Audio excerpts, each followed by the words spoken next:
Bonjour, alors, je vais faire une vidéo un peu différente aujourd'hui parce que d'une part j'ai pas vraiment le temps en ce moment de faire des daily ops à proprement parler, des daily ops entières de mon trajet.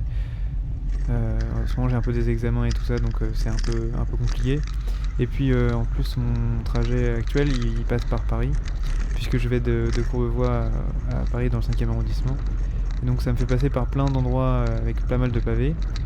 Et donc c'est des endroits où la stabilisation de la GoPro 6 suffit pas du tout. Donc la qualité des vidéos que j'ai en ce moment est pas du tout assez bonne pour que je puisse faire des vidéos comme ça en accéléré de 20 minutes. Donc je veux pas infliger ça aux visionneurs de la vidéo, aux téléspectateurs. Donc je fais pas de daily up pour l'instant. Je vais peut-être craquer à Noël pour un Karma Pro Hip, on verra. Et comme ça je pourrais faire des plus jolies vidéos. Mais bientôt je devrais en refaire, vous inquiétez pas.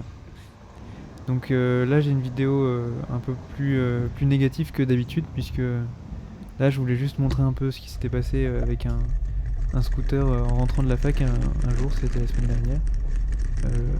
C'est pas le style de vidéo que j'ai envie de faire souvent, ça c'est juste pour montrer un peu comment les aménagements cyclables aussi sont respectés en ce moment. Moi je veux d'abord montrer une image plus positive du vélo, montrer comment c'est agréable d'en faire en ville, montrer comment c'est un super moyen de transport, mais on peut pas ne pas parler aussi des côtés un peu plus négatifs. Mais c'est pas le style de vidéo que j'ai envie de faire le plus souvent, c'est clairement. Donc je vais juste vous montrer ça là. Donc ça se passe dans la piste cyclable juste après la porte d'Asnières quand on retourne vers Courbevoie, donc on est à Levallois dans cet endroit là. Et c'est une piste cyclable qui est vraiment tout le temps squattée par les deux roues. Donc là je me signale un peu déjà parce que je voyais qu'il allait se rabattre le scooter blanc.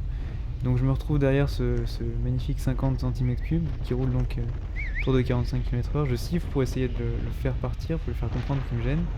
Je commence à le doubler, il me laisse pas passer. Là j'ai touché son bras quasiment, hein. Je suis passé à 2 cm. Et il m'a vu, hein, ça c'est sûr.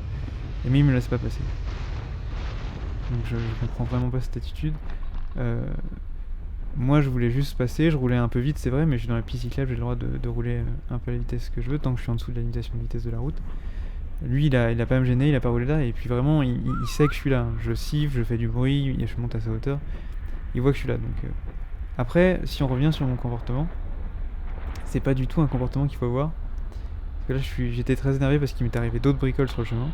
C'est pour ça que je suis agressif comme ça, mais c'est vraiment c'est débile. Il faut pas faire ça. Là je me suis mis en danger, enfin je me ai mis en danger tous les deux, parce qu'en me mettant à côté de lui il suffisait qu'il fasse un petit écart, et c'était la chute assurée pour moi et pour lui aussi. Donc c'est vraiment, là en plus je le double par la droite alors qu'il n'y a pas beaucoup de place. Donc c'est vraiment une attitude pas terrible du tout de ma part non plus, mais je suis désolé, j'étais énervé. Je venais de prendre d'autres crasses d'autres personnes, et lui c'était un peu la goutte d'eau quoi. Et donc voilà un peu comment sont respectés les aménagements cyclables. Là il était 13h, donc c'est pas non plus l'heure de pointe, c'est une heure où il y a un peu de monde mais pas non plus l'heure de pointe. Et donc juste après là on voit se faire le feu rouge. Voilà. Voilà, donc c'est tout ce que je voulais vous montrer pour l'instant, c'est petit extrait de comment se comportent certains deux roues motorisés. Certains conducteurs de deux roues motorisés, le scooter en lui-même il peut rien faire. C'est pas de sa faute. Donc bientôt, je vous ai dit, bientôt je vais essayer de refaire des daily ops plus complètes avec une meilleure qualité parce que j'ai fait 2 tournages où je me disais je vais faire des belles images, ça va être bien, mais en visionnant je me dis juste c'est pas possible quoi de montrer ça secoue vraiment dans tous les sens pendant toute la vidéo, donc c'est pas cool. Mais bientôt des nouvelles vidéos. En tout cas merci d'avoir regardé celle-là et salut.